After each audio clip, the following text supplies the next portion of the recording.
Oh, see, the previous episode was called Hellish Hell, and now this episode is called Tartarus, which is not only the name of the prison that All for One is in, but is also a mythological hell. That's very good. I see what you're doing, show. Threat to public safety. It seems to me like 5 kilometers isn't enough. Like if you had a breakout, there's so many powers that would let you travel 5 kilometers without needing to be in the water. Inmates are split among 6 cell blocks. How did you notice? He said, people held here have terrifying quirks. Not they're terrifying people. They have terrifying quirks. So it's another one of those like value judgments. So even Midori is not immune to this, right? Because he grew up in this society. There are quirks that are scary, you know, like Shinso's brainwashing. You know, they made a point about that when Shinso has showed up, like people viewed his power as like villainistic simply because that's what it like the way it works. You know, there's a lot of perception that goes into this. You know, like somebody like Gentle, who wouldn't even have been a villain except for because of the way Hero Society works. It didn't play out exactly to plan, but we have his face is so creepy. Tomorrow will... And like think he was kind of handsome. Like we've seen what his face looked like before, and straight up his face is like All Might did that to him. All Might did that. Like woo, their fight must have been epic. I would love to see the fight that injured All Might back in the day. That's a flashback I want. Spinners is scared here because this is where we see Spinner and gang were okay following Shigaraki, even though they kind of knew that Shigaraki had a boss. But now that they've actually met All for One and they know what he's about, like Spinner and a few of the other members, I think, aren't really on board with what All for One wants. They were fine when it was Shigaraki and taking down Hero Society. They're not really about like hegemony though. Like they don't, a lot of the League members don't want to rule the world or anything or like be conquerors. They just want Hero Society to not work the way it does now. And that's All for One also wants that, but also he wants to rule it. And, you know, that's not really what the League of Villains was formed on. This is kind of a chink in All for One's plans and armor here, because he created the League essentially, but he didn't really oversee who Shigaraki selected. Oh snap, we're getting timestamps? Ooh. Would this whole breakout happen in one episode? That would be too crazy. Notice a lot of the defenses here at Tartarus are automated. What the? These guns activated before the actual human guards noticed anything, and the guns that are supposed to shoot All for One if he uses any of his quirks also are automated. You know, they're not fully under human control.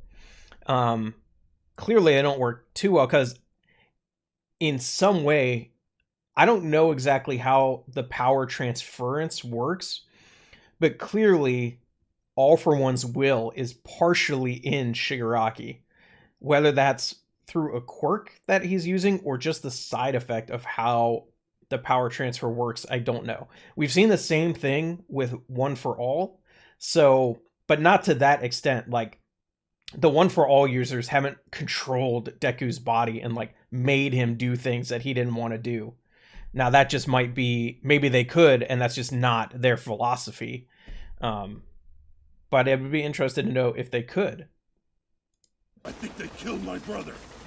This is Code Red. Whoa. No time. Authorized counter. People are dying left and right in this show now. Such feeble resistance. Oh, whoa, whoa, whoa. He brought Shigaraki's body too, huh?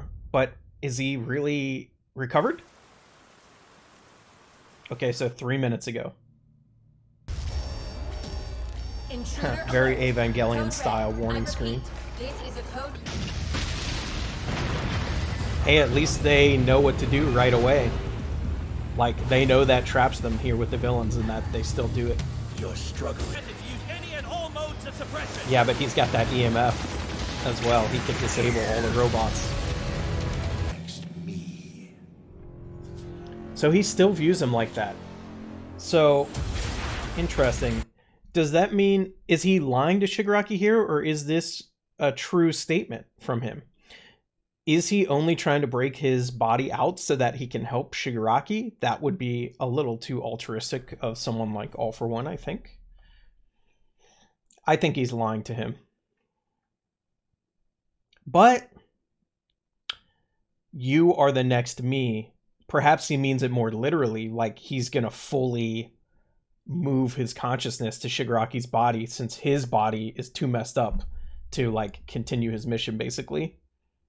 Location thanks to the search quirk I stole. He finds himself. 500 meters. That makes sense because, like, obviously the prison wouldn't have told him where he's being held. Like, he has no, until this moment, he had no clue where in the facility he was. Decay on the... Yep, there goes all the robots, all the automated defenses, all the control systems. Nope. The attack came from... There he is. There's not a single between the me who's locked away and the one inside Tomura's head. Whoa, that's scary. Ah, muscular. Huh? Holy crap! I don't know how. I didn't translate the name. That's weird. Usually they do. Oh, the knife guy. Moon Knife, or I forget what it is. Moonfish. He was in the training arc as well. Already a madhouse. Who's this? She's got a more, we've never seen her before, but she's got a more vibrant design than the surrounding mooks. Oh, wow. What? So, I couldn't read that, but that's,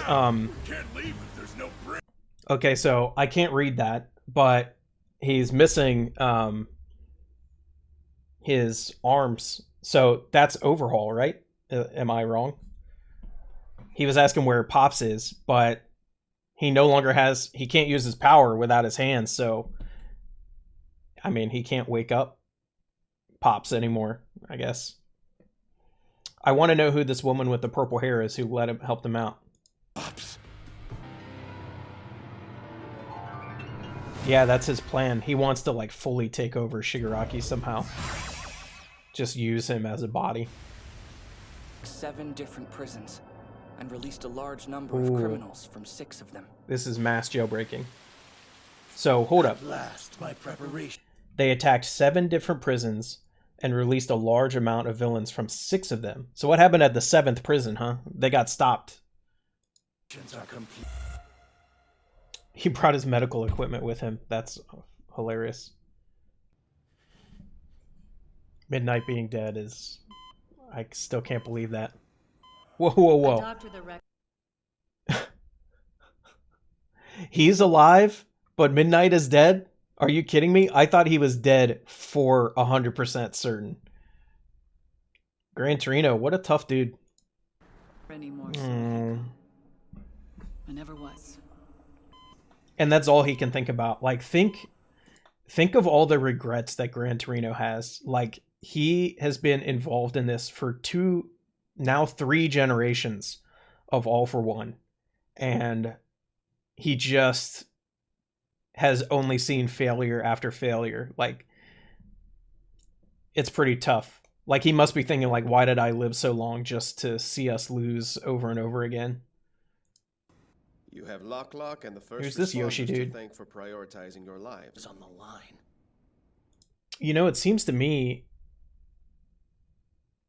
if their control was so fragile, like, clearly they hadn't been hiring enough heroes, right?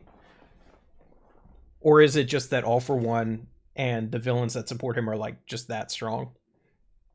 The students are holding up. There's like a mob of Man, people Eraser's here. always, like, to the point. Call me crazy, but Imagine going and protesting at a hospital where people who almost died are recovering. Like, you got to be a jackhole to do that. Father can't stop Toya. I have to be the one to handle my brother. Whoa. Shoto. That's too much to put on him. Whoa. You're... Oh, man. I told you not to get up! You could die! If he dies, I'll kill him. Oh. Well.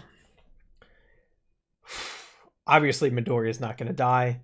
But probably there's more than the physical happening here. Probably he's kind of working some stuff out internally with One for All.